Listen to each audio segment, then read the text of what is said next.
بنام خدائے رحمان و رحیم۔ اور تم میں سے جو وفات پا جائیں اور بیویاں چھوڑ جائیں تو وہ بیویاں 4 ماہ 10 دن اپنے آپ کو انتظار میں رکھیں، پھر جب ان کی عدت پوری ہو جائے تو دستور کے مطابق اپنے بارے میں جو فیصلہ کریں اس کا تم پر کچھ گناہ نہیں، اور اللہ تمہارے اعمال سے خوب باخبر ہے۔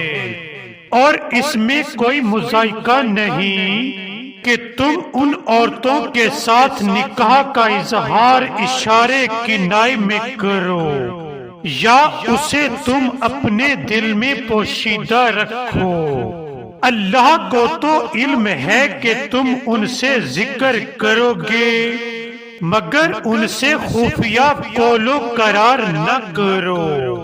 ہاں اگر کوئی بات کرنا ہے تو دستور کے مطابق کرو، البتہ عقد کا فیصلہ اس وقت تک نہ کرو جب تک عدت پوری نہ ہو جائے، اور جان رکھو جو کچھ تمہارے دلوں میں ہے اللہ کو سب معلوم ہے، لہذا اس سے ڈرو اور جان رکھو کہ اللہ بڑا بخشنے والا بردبار ہے۔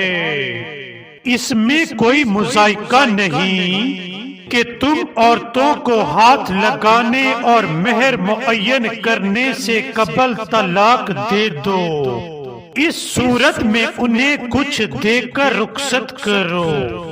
مالدار اپنی وسعت کے مطابق اور غریب آدمی اپنی وسعت کے مطابق یہ خرچ دستور کے مطابق دے، یہ نیکی کرنے والوں پر ایک حق ہے۔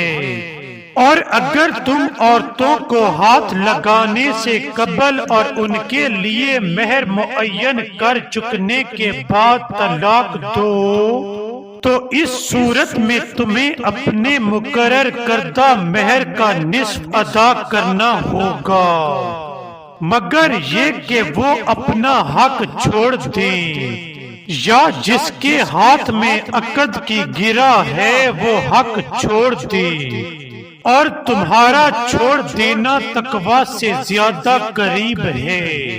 اور تم آپس کی احسان کوشی نہ بھولو، یقیناً تمہارے اعمال پر اللہ کی خوب نگاہ ہے۔ یقیناً تمہارے اعمال پر اللہ کی خوب نگاہ ہے۔